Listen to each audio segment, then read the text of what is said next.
United States Steel, USS, the industrial family that serves the nation, presents the Theater Guild on the Air.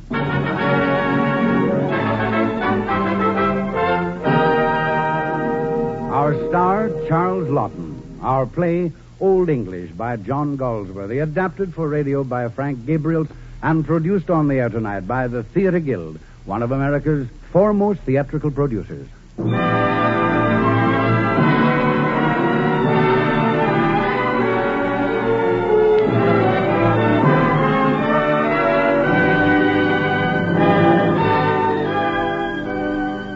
Every day, everywhere, you are served by a product of steel. In your home, in your business, in your travel. The trademark of United States Steel, USS, on any steel product is your guide to quality steel.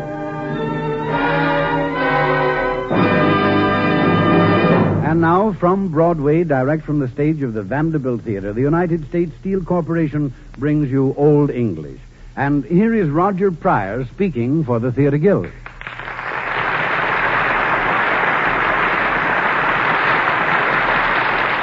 Good evening, everyone. Our play tonight, John Galsworthy's Old English, is famous as an actor's vehicle. So we present as our star the celebrated Charles Laughton, who will soon star on Broadway in the experimental theater production of Galileo. Tonight, Charles Laughton plays Sylvanus Haythorpe, known to his friends and associates as Old English. Featured are E.G. Marshall as Ventnor, Mary Kimber as Phyllis, and A.J. Herbert as Joseph Pillett.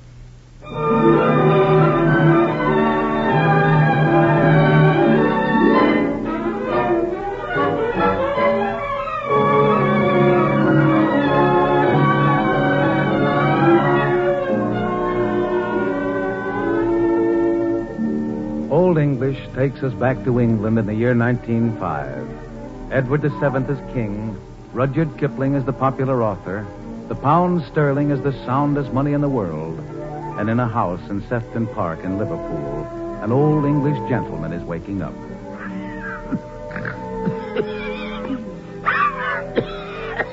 He's past 80 and is very feeble. Even to reach the bell beside his bed is a difficult feat.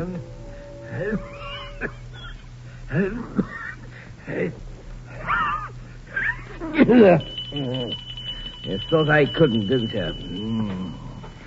Good morning, Mr. Haythorpe. Good morning, Miller. What's the time? 8 o'clock, sir. 8 o'clock. Why was I not called? Miss Haythorpe told me to let you sleep, In the future, you take your orders from me, or you may leave my service. Help me up. Yes, sir. She's a meddling cat, my daughter. 8 o'clock, letting me lie here like a sybarite for half a day.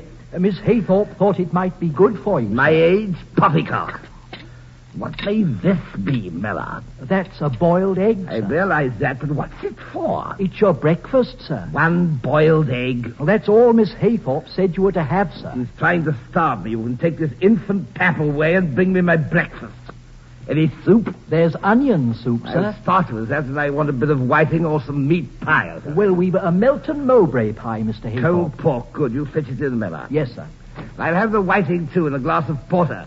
Then I'll have... Father, that's dreadful. Oh, it's you. The doctor's warned you time and time again. You mustn't eat so much. My stomach, not his. If you must, Father, have the fish or the meat pie. You certainly don't need both. The Melton Mowbray, then, if it'll keep you quiet, Adela. Miller, hot bannocks, too, and remove this ridiculous egg. Yes, sir. It's really terrible the way you neglect your health. Take all my meals here in my room in future, Adela. Will you tell Miller? Eating, drinking, one would think you were 40 instead of 86. Not if they saw you. Really, Father, is that your idea of repartee? If I can't get up, you think you could stand there and worry me. I'm only trying to take some care of you, seeing that you won't do it yourself. I'll paddle my own canoe, thank you. Don't you think you're at an age now where you ought to retire? Couldn't retire if I wanted to. I've got debts to pay. I've got obligations. I suppose the obligations include that mysterious family you support. And suppose what you like. But your health, Father, you really must retire. And be dependent on you. Oh, no.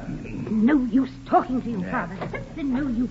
Interfering cat. Mr. Haythorpe, there's a Mr. Ventnor to see you. Tell him sir. I'm already late for business and I can't see him. Oh, no, wait. If Mr. Ventnor wants to ride along with me in my carriage, I'll talk with him then. What's that you brought me? Onion soup, sir. That's more like it. Ah.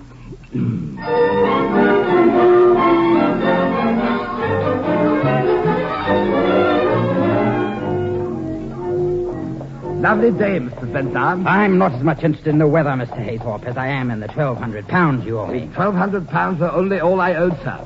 When that gold mine went bust, it left me owing a good many £1,000, of which your 1,200 is only a part. The part that concerns me most, however. Quite naturally, sir, and I'm paying you creditors off as rapidly as I can. What you're giving us every year, Mr. Haythorpe, isn't very much, considering what you owe. As a prosperous concern, the shipping company hardly overpays me. You're one of the directors there. You know what my salary is as chairman of the board. I'm paying out every farthing I can. This way it'll go on for years. And none of us gets younger. Don't you get younger? I feel like a boy. My grandfather lived to be 100, sir. My father, 96. 3 bottle men, both of them. I'm only 80-odd myself. Blameless life compared with theirs. Come to the point, Mr. Haythorpe. What about declaring bankruptcy? If I do that, Venter, I lose my position at the shipping company. Unfortunate, perhaps. So you want me to lose my position, too? I want my money. Bankrupt, you'll get nothing at all from me, Mr. Venter. I've no income but my salary. House I live in and everything in it except my clothes, my wine, and my cigars belong to my daughter under a settlement 15 years old. I've got nothing else. Continue to pay you, and I'm paying now. You can take it or leave it. And if I leave it? Kill the goose that lays the golden eggs, that's all. Besides, sir, none of the other creditors are pressing me. Oh, I've no doubt the others will remain content with your terms. But I'm a lawyer and a practical man. I think it might be worth your while, Mr. Haythorpe, to consider whether you can't settle my debt separately. So, you sneak behind the backs of the others, do you? You made a big mistake in saying that, Mr. Haythorpe. I'll get out here, if I may. Pleasure, sir. Coachman, stop a moment. I'd advise you to think this over, Mr. Haythorpe. Not on a day like this, sir. And like you, I am interested in the weather, not in your money. Good day, Mr. Venter. To my office, coachman.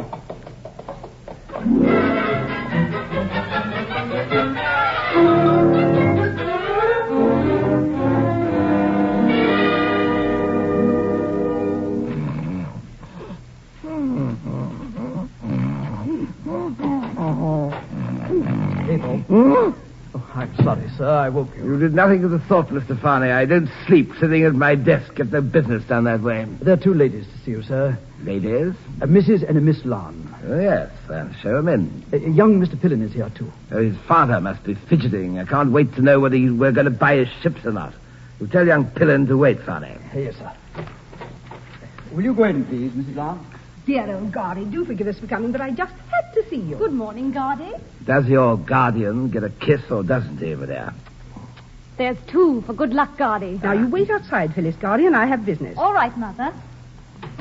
Dear old Guardy, how are you? Never better, and I haven't an extra penny for you. How naughty of you to think I came for that. But I am in a terrible fix, Guardy. I never knew you not to be, Rosamond. I give you £300 a year, and still you're always stony broke. Liverpool is so much more expensive than Dublin, Guardy. Yes. Besides what you give us, I'm entirely dependent on my writing. Yeah. Those dreadful editors. Yes. The wretches have refused my new story. Well, Oh, it's Mother. hard, Guardy. Rats! You're a profligate, extravagant woman. If it weren't for Phyllis, I doubt if I'd give you another penny. You don't fool me, Guardy. I know that generous heart of yours. Twaddle. Just one little extra 100, Guardy. Not a bob. Guardy, this office looks so rich, and your lovely house. We went there first. Not my house, it's my daughter's. Did she see you? We saw someone in the hall when the butler was saying you were at the office. You sure did. Guardy, just imagine if your grandchild was thrown into the street. Even if Phyllis doesn't know it, still you are her grandfather. Excuse me. Hello? Oh, speak of the devil. It's my daughter now. Yes, Adeline? Yes, I know that there were 2 ladies there for me. Miller sent them to my office. Yes, that's right. Their name is Larn. It conveys nothing to you, does it? My daughter isn't curious. She only called to let me know that you'd been there. What? Well, if you must know, Adeline, they're my daughter-in-law and my grandchild. That's all. I'm not being funny. It's gospel truth. Of course, I wasn't married before I married your mother. Oh, she hung up. That'll give the nosy cat something to think about. I don't think that was nice at all, Guardy. I'll tell her about Philip's mother and the annulment when I see her later. Meantime, it'll do her good. She'll think I've got a few skeletons in my closet. Guardy, I don't like to speak of these things, but you really ought to do something for Phyllis. If anything ever happened to you, Phyllis would only have her mother's writing to live on. She'd never get fat on that. I know you love her a great deal. What if I do? Then you should provide for her future. After all, at your age, I'm Gardy. going to live to be 100 if some woman doesn't talk me to death. It's 11 o'clock, Mother. You said to remind you. Oh, dear me, yes, that editor. May I use your telephone, Gardy? Yes. The editor of the Violet book is being very difficult about an advance they've promised Use me. the phone in Farney's office. Heard all I want about advances this morning. It's in there. Wait here, Phyllis. Oh, this artist's life. Did Mother ask you for money again, Gardy? He didn't get it, though. Oh, I'm glad. You give us enough as it is. Don't you like money? Love it. Wish I had a whole bank full. Only I want it to be mine, not have to ask other people for it. That's the way to feel, my girl. You stand on your own 2 feet. You can be happy then. Most important thing there is independence. When you talk that way, Gardy, I know why they call you Old English. Who told you about that? That young man waiting in the outer office. Oh, Bob Pillin. I clean forgot about him. He seemed nice. These young pups nowadays, they're not for you. They're all the same mold. No drive. No vices. I wouldn't be too sure, Gardy. He spoke to me without an Thinks introduction. himself a spark, does he? Why, at his age, I'd broken my neck, winged a Frenchman in a duel, and lost my last bob on the derby. Good for you, Gardy. England had men then. Well, you take this Mr. Pillin. He asked if he could come to call. Without an introduction. He said you could arrange that, Gardy. You know him. What else did he say? What do these young squibs talk about these days? Oh, the shipping business. The shipping business? To a girl? His father certainly seems anxious to sell you some ships, Gardy. Yes, we should buy 'em, too. Bargain price, good for the company, but doubt if we will. Our directors are a chicken-hearted lot. Wouldn't take a chance on a sunrise in the east tomorrow morning. Mr. Pillin said his father hoped you'd talk the directors over. Joe would give anything if I would. Why, yes, I believe he would. What's the matter, Gardy? I've got an idea. Farney! Mr. Farney! Now, where's my pen? Over here, Tess. Idea about what, Gardy? You, if it works. Those ships. Did you want me, sir? I want you to give this note to young Pillin out there. Tell him to take it to his father right away. Yes, sir. Oh, that editor. What's the matter, Mother? Now he wants me to come round to his office. We'll have to go immediately, I'm afraid, Gardy. Shame. Well, come along, Phyllis. Goodbye, Gardy, darling. Bye. And you think about what I said, Gardy. Yeah. Editors must think authors have wings, Phyllis. He'll see me if I come immediately or not at all. Means a hansom, I suppose. Yes, Mother. Oh, hello, Mr. Pillin. Still here? No, Miss Larn. That is, we're just going. This is Mr. Pillin, Mother. How do you do? Well, how do you do, Mrs. Larn? Didn't mean to eavesdrop, but couldn't help hearing you mention a hansom cab, sir. I've an appointment miles from here, this minute practically, Mr. Billing. Pillin, Mother. Oh, yes. I don't want to seem cheeky, but I've got a cab waiting downstairs, and I thought you might permit me drop you at your destination. How thoughtful, Mr. Billing. We'd be delighted. If you're going our way, that is. We're going east. Isn't that a coincidence? Why, are you going east, too? Well, practically. It's only a bit north of here, and, well, west. Shall we go?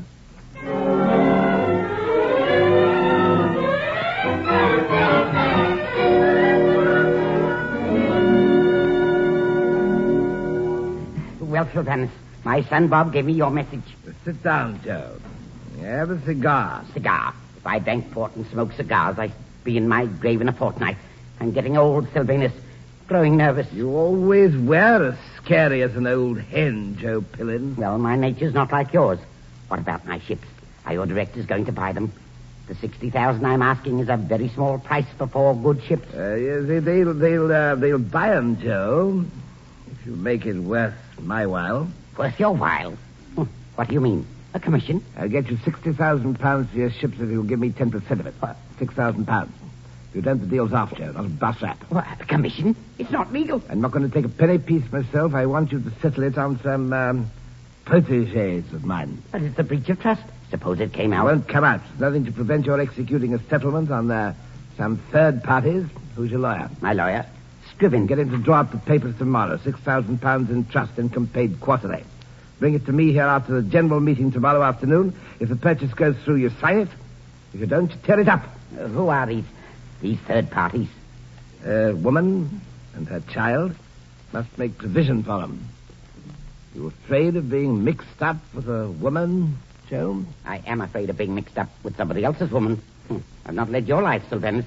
But lucky for you, you'd have been dead long ago. Tell your man Scriven it's an old flame of yours. You old dog. I'll send Farley to him with the details. Very irregular, Sylvanus. Very risky. Go home and drink a bottle of champagne on it. No settlement, no deal. I'll see you after the board meeting tomorrow, Joe. Oh, you always wear a daredevil, Sylvanus. Good night. If he'll jump, it's better for Phyllis than being a pauper.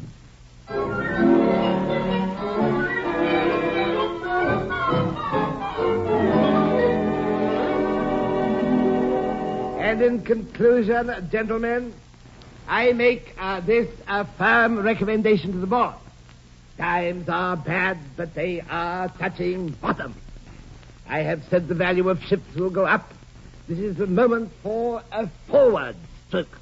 With the utmost confidence, I request your ratification of this purchase, which I believe will soon substantially increase the profits of the company. Mr. Chairman. Yes, Mr. Badgen. What I want to know is, why are the pillins selling if values are to go up, as the chairman prophesied? A matter of opinion. Quite so.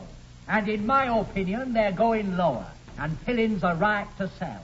If that's so, we're wrong to buy. Always buy at the bottom of the market, Mr. Badgen. These ships are a bargain for £60,000. I don't like the way the thing's pressed on us.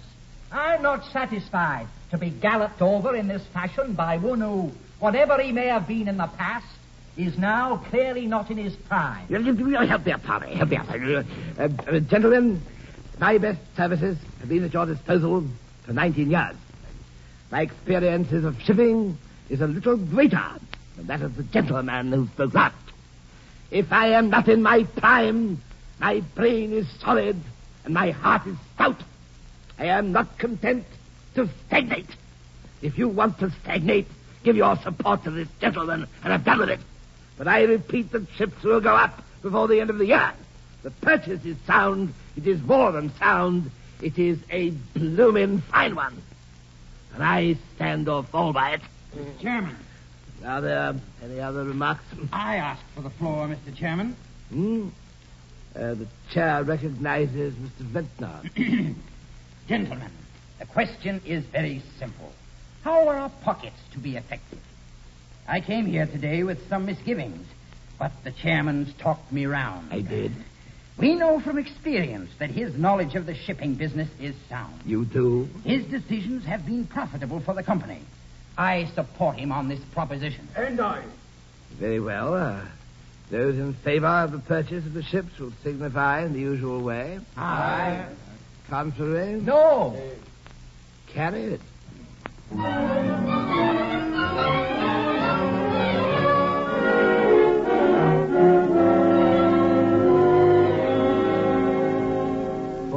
Of 6,000 is 240. That's £60 every 3 months.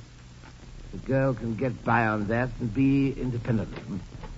Old Mr. Pillins here, sir. Show him in. And Mr. Ventnor would like to see you. I rather thought he would. He's been waiting ever since the meeting. But present day. Get Mr. Pillins. Yes, sir.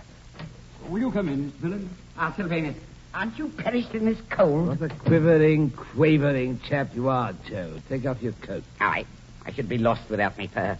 You must have a fire inside you. Sound innards, nothing more. I build them up with port. So it's gone through, Sylvanus. Means a wretched price for me. Wretched. You may think yourself bloomin' lucky, Joe. You bought that settlement? Yes, and I've signed it. I don't like it. It's irrevocable.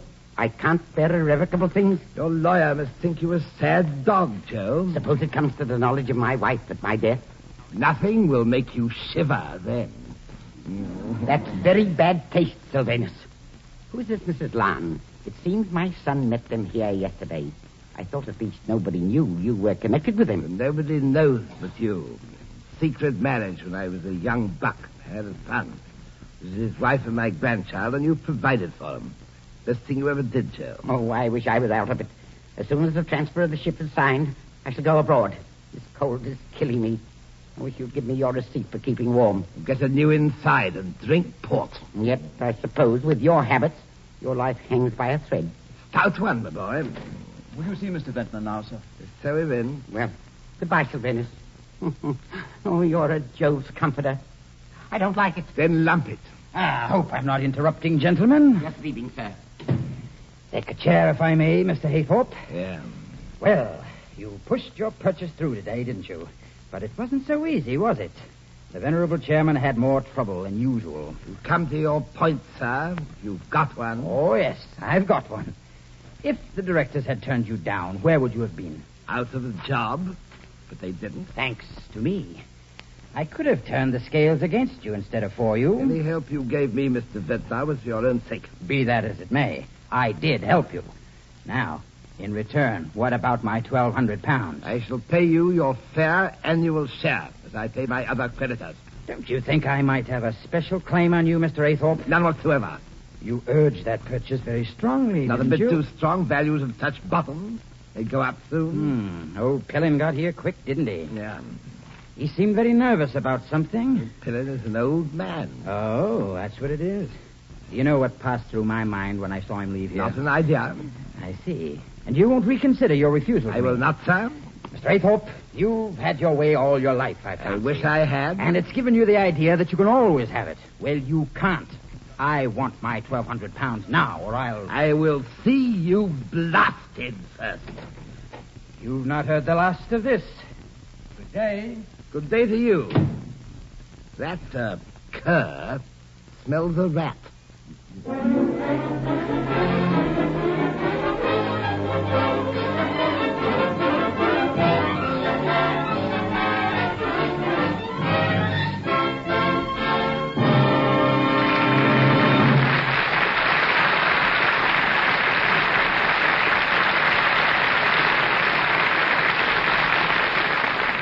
You are listening to Old English, produced by the Theater Guild on the Air and presented by the United States Steel Corporation. And here speaking for United States Steel is George Hicks. Good evening. Your future and mine is brighter tonight because of a 5-day meeting which opened this afternoon at the Stevens Hotel in Chicago. I'm talking about the 26th Annual 4-H Club National Congress. This meeting brings together 1,400 delegates who represent the club's total membership of 1,700,000 young men and women between the ages of 10 and 21. These delegates come from all 48 states, Hawaii, Alaska, and Puerto Rico, plus international representatives from many other countries. Now, why does this 4-H Club Congress brighten our future? The answer is simple.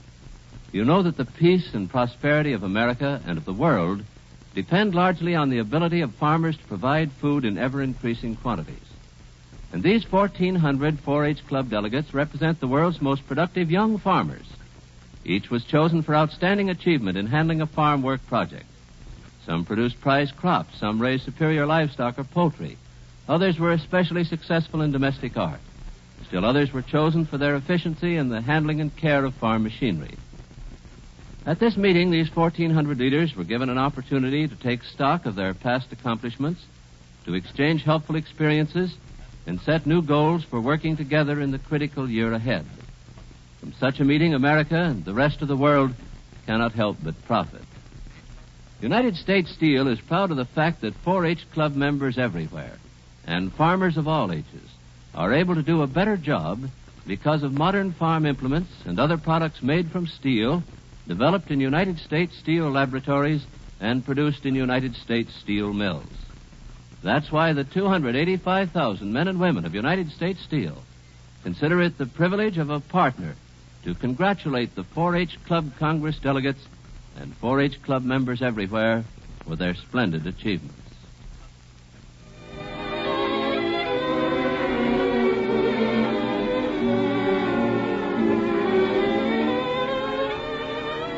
We pause now for station identification.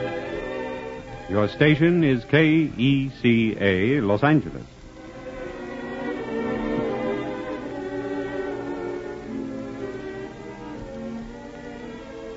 You are listening to the Theater Guild on the Air, presented by the industrial family that serves the nation, United States Steel. And now the curtain rises on the second act of Old English, starring Charles Lawton and featuring E.G. Marshall, Mary Kimber, and A.J. Herbert.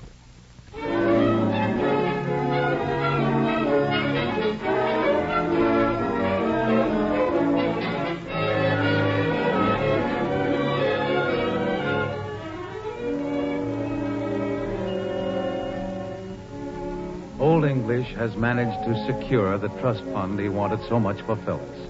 But he's not the only one who has her interest at heart, as we find out later that day when the telephone rings in Mrs. Lawrence's house. Hello? Mr. Pillin, how nice to hear from you. Thanks again for the lovely ride yesterday. Oh, yes, I'll call her. Phyllis. Is it for me? It's young Mr. Pillin. Oh, what does he want? My dear, he wants to talk to you. Hello, Mr. Pillin. Oh, well enough. Thank him for the ride yesterday. What did you say, Mother? Thank him for the ride, I said. No, not you, Mr. Pillin. Talking to Mother. She says I should thank you for the ride yesterday. Oh, you're hopeless. What, Mr. Pillin? You would? That's nice. Well, just a minute. I'll ask Mother. He'd like to take us to the theater tomorrow night. The theater? Well, what'll I say? Tell him we'd adore going. Mother says we'd adore going, Mr. Pillin. Tell him you'd adore going, too. That's no way to talk to a young man. Now, Mother, settle down. I'll attend to him my own way. What, Mr. Pillin? Oh, really? Oh, dear, I have to answer the door. That's good, Mother. No, I was just talking to Mother. Yes, she is remarkable. No, it didn't work. Oh, Gardy. Hello, Rosamond. Let me take your arm. Come in. I can't stay. Where's Phyllis? Talking on the phone with Bob Pillin. Yeah. Come here into the drawing room, Gardy. Mr. Pillin's such a nice fellow. We like him ever so. Now, do sit down, Gardy, in the big chair. I'm sure your coming means good news. Now, listen, Rosamond. I settled 6,000 on the child. Gardy! On the child? Yes, you can't blow it, so don't try. How unkind. As if I... Scriven, the lawyer, will pay you the income till she comes of age or marriage at £60 every 3 months. Now, ask no questions, not a word to anyone. Of course not, but quarterly. When will the first... April the 1st. Over 6 weeks. But, Gardy, I am so pressed. Couldn't I have 25 in advance? No. And remember, not a word of this settlement to anyone. Hello, Gardy. Come and talk to Gardy, Phyllis. I simply must telephone. Back in a minute. I'm so glad you came, Gardy. Yeah? Mm-hmm. Gardy, why'd you look at me like that? You look like, your grandmother. Did you know her? Hmm? What was she like, Gardy? Pretty. Like you. Oh, I wish you were around here all the time, Gardy, just to say things like that. Mother's always so mysterious about Father's side of the family. I suppose you knew Grandfather well, too. Man about London in my day. Oh, it must have been exciting then. I suppose you had lots of adventures with opera dancers and gambling. Now, that Bob Pillin, for instance, he's a perfect stick of goodness. Milk and water masquerading as port wine. Still, Gardy, I rather like him. He's very thoughtful. He's going to take us to the theater tomorrow night. Then? It's Valentine's Day, too. That'll be a lark. Only I haven't anything to go in. Oh, yes. Here, my girl. Oh, no, Gardy. No, I didn't mean that. I couldn't. You take it and buy yourself a dress and don't tell your mother. £10. Oh, Gardy, you are a darling. You've got the grand manner, truly. Yes, Tell me about that Frenchman. Where did you wing him? At Brussels, No, but where on him? where he could not sit down afterwards. Was he turning his back? Side view. Oh, yes, of course. Now, listen, when you come of age, you'll have an income of £240 a year. Gardy. And don't you ever be persuaded into doing what you don't want. And remember, your mother is a sieve. No good giving her anything. Keep what you get for yourself. It's only a pittance and you want it all. Every shilling. Oh, Mother's a darling, really, Gardy. Yes, I dare say she is, but only one thing in life matters. Independence. You lose that and you lose everything. You get old like me and you find it out. You keep your independence. It's the only value of money. Help me up. I can't get out of chairs alone. It's a blasted nuisance. Oh, Gardy, must you leave? There. Yes. I'll go to the door with you. Oh, I do love you to come. I do love you altogether. Yes, that's right, and you'll be a good girl. Don't you tell your mother what I've been saying. I shall enjoy my dinner tonight. Well, don't you always? I've got a daughter. Mustn't eat, mustn't drink, always at me. Oh, yes, we saw her in the distance. She looked too good for anything. That's the trouble. Is she married? No, too holy. I've got to be off, my dear. Tell your mother goodbye for me. Goodbye, Gardy. Gardy? Oh, God. Did he leave, Phyllis? Yes, he said to tell you goodbye. Good. I've just telephoned to my lawyer to come round. That horrid Mr. Ventnor. Oh, Mother, what do you want him for? What do I want any man for? Money, money. Oh, I'm sure he's a beast. Now, Phyllis, I won't have you call him names. He's very nice for a lawyer.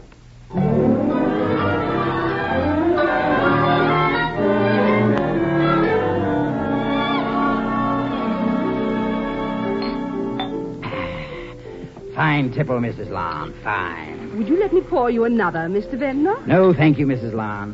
Where's your daughter? In the music room with a bow. Plays beautifully, doesn't she? Oh, yes, quite. A charming girl. Almost, if I may say so, as charming as her mother. Aren't you a gallant, Mr. Ventnor? How could I be otherwise? Here, ma'am. Now then, you wanted to see me? Well, as you know, my affairs are very embarrassed. But today I had some splendid news. A settlement has been made on us. Only I shan't get any income from it till April the 1st. And I simply must have £50 now. You received a settlement. How much? £6,000. Who made it? Ah, well, that I'm not supposed to tell you. 6,000. Who are the lawyers? Crow and Duncan? Oh, no, the name was Scriven. Oh. A very good firm, Mrs. Lon. I thought Crow and Duncan because they're old Mr. Haythorpe's solicitors. Ah, but you see, I promised not to mention any names, except, of course, the solicitors. If I didn't mention him, I could hardly expect you to lend me the money, could I? Afraid I must ask you to be more frank, Mrs. Lon. Mr. Haythorpe is your late husband's father. Why? How did you know that? Ah, we lawyers, Mrs. Lon, make it a point to know something about our clients, especially when they're the fair sex. So, Old English has been to see you this afternoon. What a nose you have. Exactly. Cigar smoked here. Not long gone. Wonderful. It's just like that Greek criminal, Sherlock Holmes. So you want £50, eh? Do you know Mr. Pillin? Of course. He's in with Phyllis now. Delightful young man. Very different from his father, isn't he? Well, we don't know his father. Do tell me. They're rich people, aren't they? Yes, war man, old Pillin.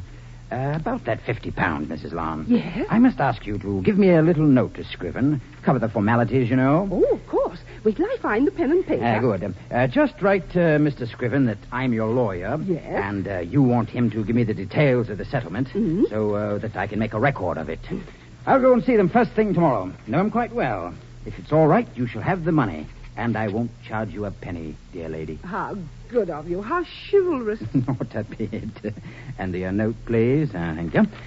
You know, my dear Mrs. Lon, I'm very much at your service. Your humble admirer. And if you liked, you need have no more money troubles, I assure you. I don't understand you, Mr. Ventnor. I think you do, Mrs. Lon. Fine figure of a woman like you. Please, Mr. Ventnor. Now, Mrs. Lon, surely you understand. No, really, you aren't being nice at all, sir. Mr. Pillin. I have a question to ask you, sir. Have you? Yes. How's Mrs. Ventnor today? I don't know what concern it is of yours. I have the honor to be a friend in this house. And if I may say so, yours isn't the conduct of a gentleman. Oh, it's not, isn't it? You'd better not exasperate me, you moonstruck young calf. Phyllis, shall I put him out? Oh, yes, yes. Out, Ventnor, and don't come again. No, you be careful now. On, I know out. too much about you, Out, Pillin. I said. Out. I told you he was a beast, Mother. Beast or not, I hope he gets me the £50. I do hope you didn't mind my doing that. Putting him out? I love it. Oh, not that. I mean calling you, Phyllis.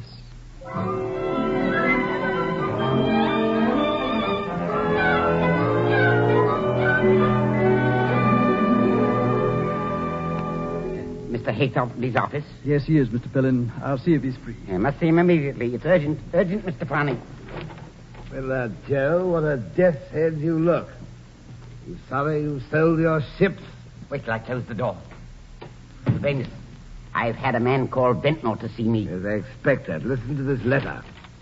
Sylvanus Haythorpe, Esquire, certain facts have come to my knowledge that make it my duty to call a special meeting of the directors of the Island Navigation Company to consider circumstances in connection with the purchase of Mr. Joseph Pillin's fleet. Oh, my.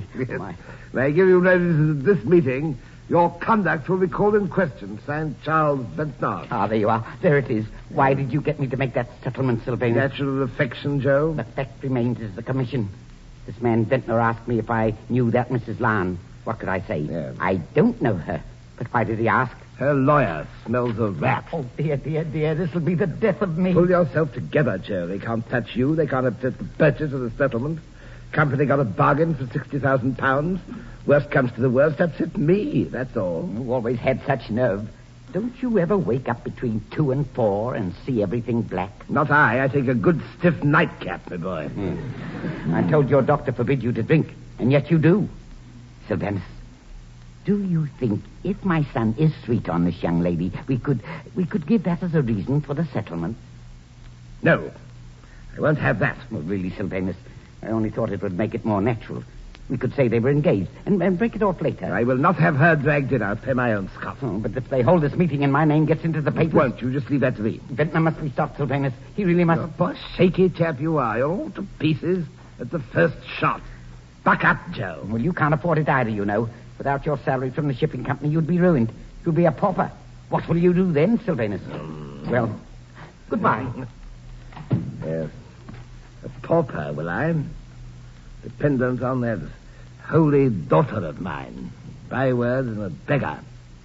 Come to that after 80 years, I will not, not as I know it. Farney! Mr. Farney! Yes, Mr. Haythorpe. What's the matter, sir? Nothing. You take this letter. February the 14th, Charles Ventnor, Esquire, 12 Fawcett Street, Liverpool, sir.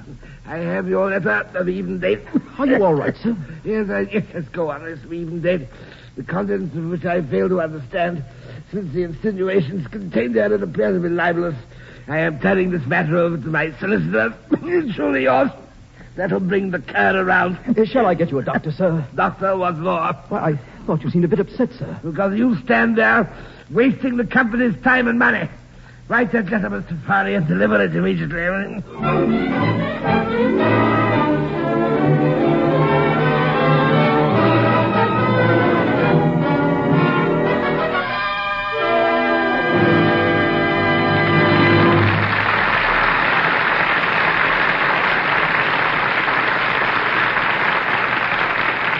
You are listening to Old English, produced by the Theatre Guild on the Air and presented by the United States Steel Corporation. And here again, speaking for United States Steel, is George Hicks. One thing that always impresses me on my visits to United States steel plants is the great pride steel workers take in their jobs. And well, they should, for in most cases they're highly skilled specialists, doing very technical and important work. Consider, for example, a melter foreman who can peer into the roaring inferno of an open hearth furnace and know the exact moment when the steel is ready for tapping. Or the operator of a huge overhead crane who, by pulling a lever or a combination of levers, can pick up a giant ladle of molten steel weighing upward of 185 tons, carry it to any desired location, and then set it in position for pouring just as gently as you'd place a baby in a bassinet. Everywhere you look in a busy U.S. steel mill, you see dozens of intricate jobs being done efficiently by men who have plenty of know-how. You understand, steelmaking is a scientific business, and it takes a high percentage of skilled workers. And since steel is tailor-made for special purposes, they also must be versatile. To perform any of these jobs requires not only long experience, but also an alert mind, sound judgment, and plenty of good old-fashioned common sense. I have an idea that to many workers, the business of steelmaking is a sort of second nature. I've met any number of these men who told me they were thinking and talking steel when they were still young boys.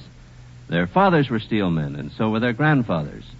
Today, it's not a bit uncommon to see 3 generations of the same family working at various specialized jobs right in the same U.S. steel plant.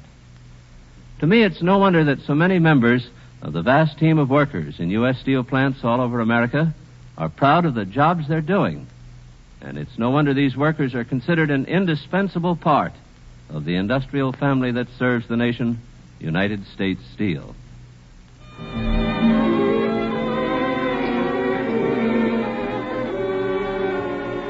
You are listening to the Theatre Guild on the Air, presented by the United States Steel Corporation. And now the curtain rises on the third act of Old English, starring Charles Lawton and featuring E.G. Marshall, Mary Kimber, and A.J. Herbert.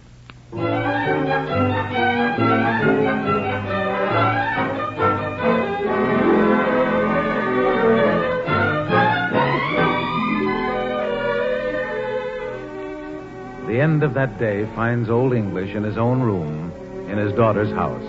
He's smiling over a valentine the post has brought him. Got a valentine, Miller.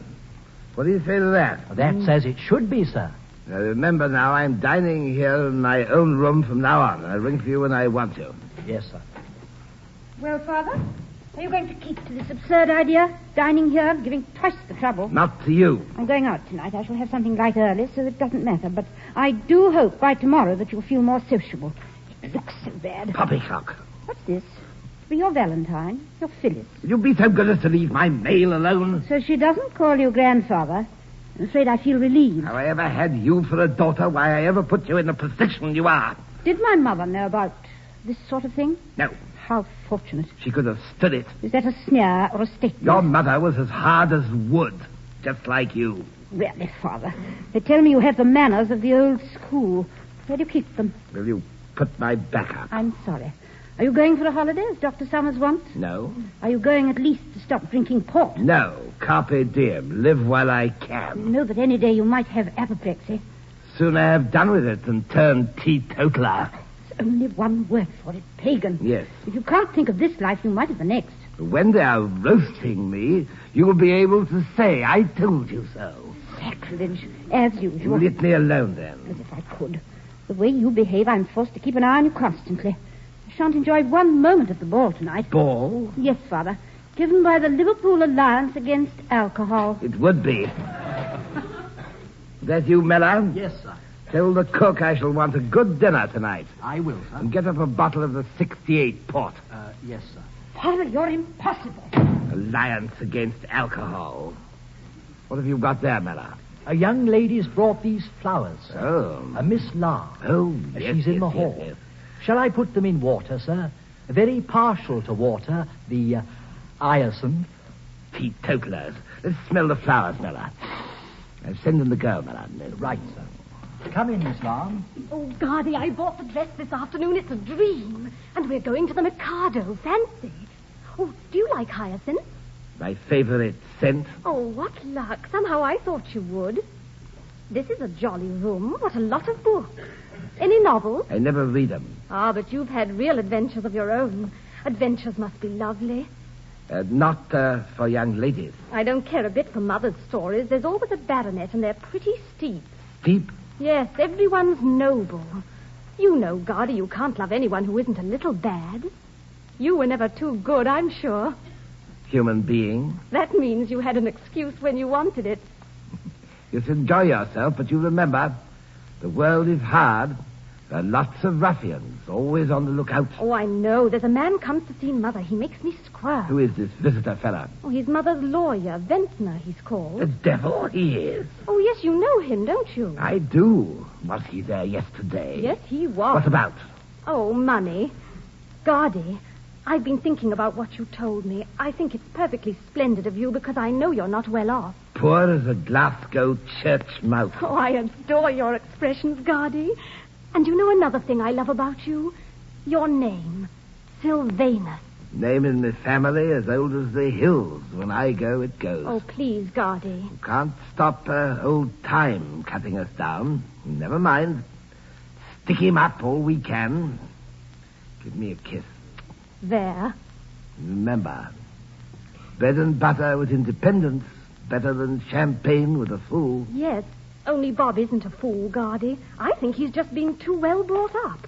With some encouragement, he might be like you. Yes. Were you ever in love, Gardy? I mean, really and truly. Did Did you marry her? It was annulled. But why? Ask no questions and be told no lies, madame. No, I have got a sort of feeling Out with it. that you're my grandfather.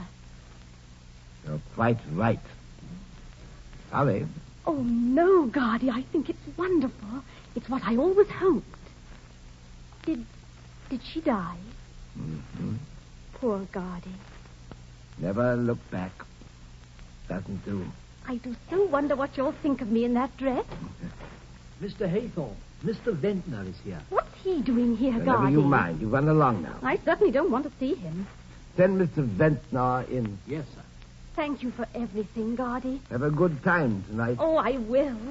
Doubt it, the theater's not what it used to be. Goodbye, Grandfather. Mr. Vincent. Good evening. I'm sorry that I can't get up. Sit I down. got your answer, Mr. Haythorpe. I think it's best to give you a chance to explain your conduct before going further. Your letter is Greek to me, sir. I can soon make it into plain English. Sooner the better. Well, Mr. Haythorpe, the long and short of the matter is this. Our friend Mr. Pillin paid you a commission of 10% on the sale of his ships. You be careful what you're Excuse saying, me. sir. The money was settled on Mrs. Lon and her daughter. Your granddaughter. Where did you get hold of that cock and bull It story? won't do, Mr. Haythorpe. Yes. I've got the whole story now. Got it out of Mrs. Lon, old Pillin, and his lawyer Scrivener. £6,000 is the sum in settlement. 10% on £60,000. A child could put that You think you can tell that to a meeting? Oh, I not only can, but if necessary, I will. You get to lie direct. You've got no proof. Oh, pardon me. I have the note from Mrs. Lon to her lawyer. There's nothing to connect me with her. Oh, I've not had dealings with Mrs. Lon without careful inquiry.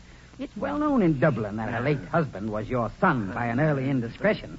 I've got written testimony I'd to bring an that. action against you and make you pay through the nose. Bluff! Oh, it won't do, Mr. Haythorpe, and you know it. I've got you. The merest whiff of Dickie dealing like this will blow you out of your chairmanship. You've outstayed your welcome as it is. I told you as much yesterday. Yes, you were good enough to sneer at my infamity. Now, look here. You owe me £1,200. Either you pay me what you owe me at once, or I call this meeting and make what I know public. You will very soon find out where you are. And a good thing, too, for a more unscrupulous... So you bully me. No, you'll do no good for yourself by getting into a passion. Now, just take my terms quietly, or you know what'll happen. Scoundrel! You said you won't pay me, and I've said you shall. I'm out to show you who's master. Cowardly, pettifogging attorney. You go ahead and try it. Oh, bluster it out, you apoplectic old image. I'll have you in the gutter. You think in your dotage you can still domineer. By George. 1 foot in bankruptcy and 1 foot in the grave. Having trouble reaching the bell, sir? If I move it another 6 inches, you'll never reach it. I know you can't get up out of that chair. See what I mean? That's better. You come round. Mind you, this is your last chance. I'm a man of my word, and what I say, I do. Now then, are you going to pay me?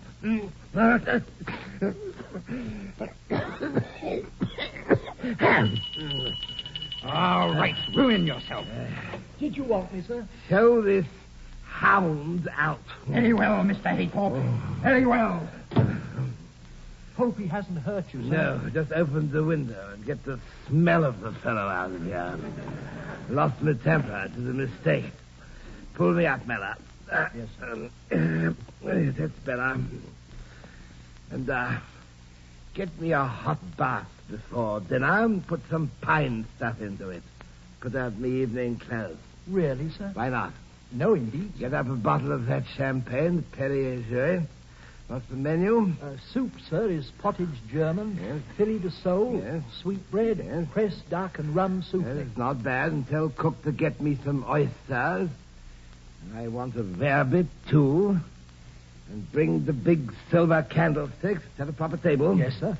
Excuse me, sir, but did that fellow threaten you? He bullied me. Time was I'd have taken the chap by the scruff of the neck and... But not anymore, man. Not anymore. I can't do it. Could I do anything about it, sir? I'm pretty handy with the gloves. Just a trifle. It gives me an appetite.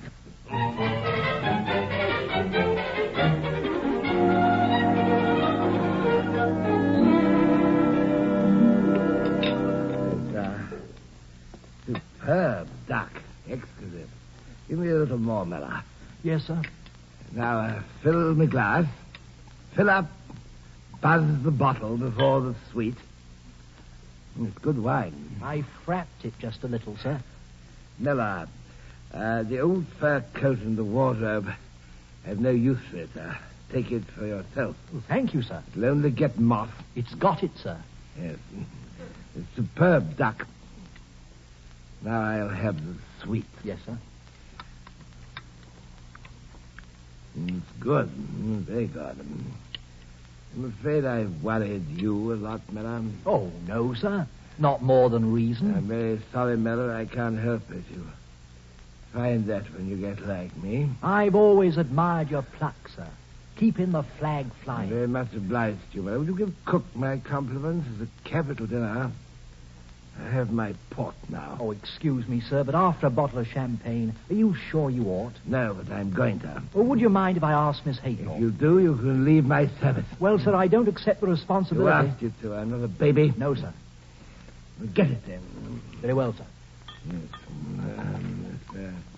Fill it up. Put the decanter there. Oh, dear me. Shall I cut your cigar, sir? What is that squealing? Well, I think it's Miss Haythorpe singing, yes, sir. okay, she's a cat. You shut the door. It's better. Give me some more port. Did you ever hear Jenny Lind, a Swedish nightingale? I beg your pardon, sir? Of course not. You weren't born. There were great days of opera, those, you know. I'm sure, sir. There's theater, too.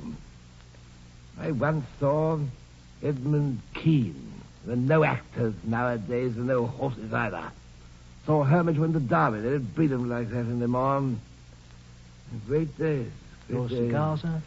Yes, men then, stout oak. You must have had a good life, I've sir. outlasted all my old cronies, Miller, every man jack of them. I don't call Joe Pillin alive. Get me the old brandy. Brandy, sir? I really daren't. Bunkum. You'll forgive me, sir, but the doctor's orders were positive. Blast the doctor. Get the brandy. I was weaned on it. Very well, sir. Large glass. I want to swing it around and get the aroma. Pour it out. Father, all these bottles. Oh, damn it. You're not to have another drop. That absolute poison. It'll kill you. Oh, no. If you behave like a baby, you must be treated like one. I'll put the brandy back on the sideboard where you can't get it. You bully me, too, tonight. Well, really, Father. One would think you had no self-control at all. I don't know whether I ought to go out. If it weren't for the cause, I wouldn't. And I tell you plainly, if you go on like this, I won't have liquor in the house. Miller. Yes, Miss Haythorpe? I don't want Mr. Haythorpe to have any more drink tonight. Do you understand? Clear this table. Yes, Miss Haythorpe. And I shall be back around 12, Miller. Yes, Miss Haythorpe. Bring me that brandy. Oh, I'm sorry, sir. You heard her. I daren't. Get out. Yes, sir. I'll be in later, sir, to put you to bed. Got me where they want me, have they? Closing in on me. We'll see about that. If I can't call my soul my own, we'll show 'em. I must get up. I've got out of chairs all my life. I ought to be able to manage it once more. I'm up. Bully me, will they? Never. I'll call my own tune now and always. I'll take the bottle back to my chair. They haven't got me yet. Poor stiff one. Drink a toast. Toast to Phyllis. The image of Molly, just like Molly. Young pup. Better be good to her. As good as capital. I must put the bottle back on the table. I can't have my daughter find it in me lap like this. It looks bad at my age.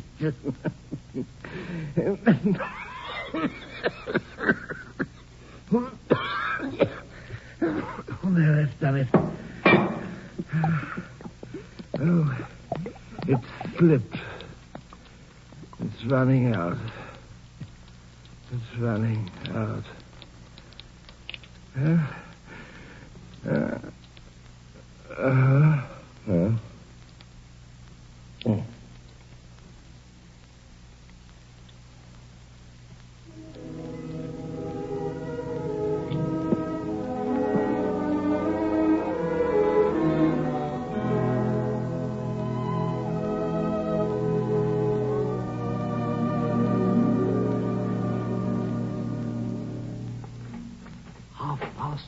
Miss Lamb. He's asleep in his armchair. Come in, Bob. Yes. Look. He must have dozed off watching the fire. He's let the candles burn down. He is fast and deep, isn't he? I could wake him, Miss Larne. He's got to go to bed. Oh, Mellor, I do want him to see my dress. Phyllis, I don't think you ought to try to wake him. Oh, all right. I'll put this flower in his buttonhole. Oh, come along, dear. Won't he jump when he wakes and finds it? Well, good night, Mellor. Good night, miss. Sir? Sir? Bedtime, sir. Mr. Haythorpe. Did I leave my gloves in here, Miller? Why, I'll see, Mr. Fenn. Don't bother. I just said that so as not to alarm Phyllis. I think we'd better take a look at Mr. Haythorpe. Does look queer, sir. Yes. Feel his forehead. It's as cold as ice. Oh, no. Old English is gone, all right. They don't make 'em like him now, sir. Grand old fighting gentleman. The great old sinner.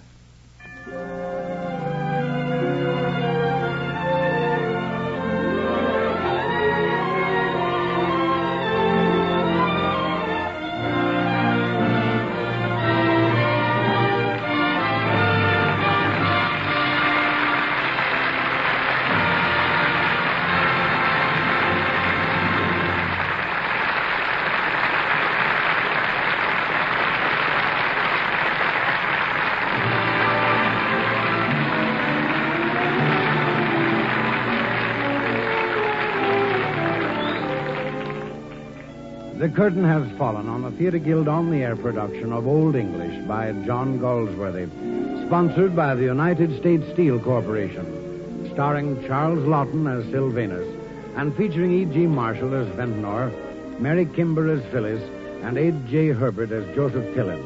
Other members of our cast included George Benson as Mellor, Betty Sinclair as Adela Haythorpe, Chester Stratton as Farney, Dorothy Hamilton as Mrs. Larne, and Owen Holder as Bob Pillen. And here is Roger Pryor with a word about next week's play. Next week, ladies and gentlemen, the Theatre Guild on the Air presents the popular stage and screen star Gene Kelly in The Wisdom Tooth, a warm, imaginative comedy by Mark Connolly. Ever wish you could think your way out of trouble? Listen to Gene Kelly as Charlie Bemis, who found that if he thought of something, it happened, including a love affair he'd only dreamed about. Remember, next week, The Wisdom Tooth, starring Gene Kelly. And remember, too, that the trademark of United States Steel, USS, on any steel product is your guide to quality steel.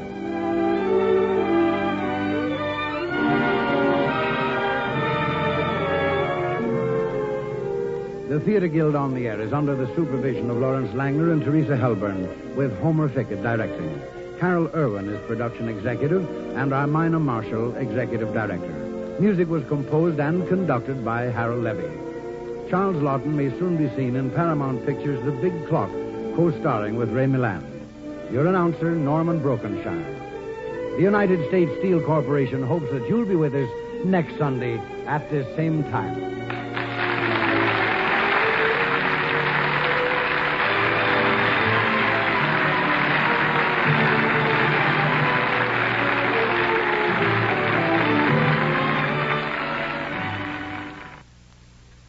This is ABC, the American Broadcasting Company.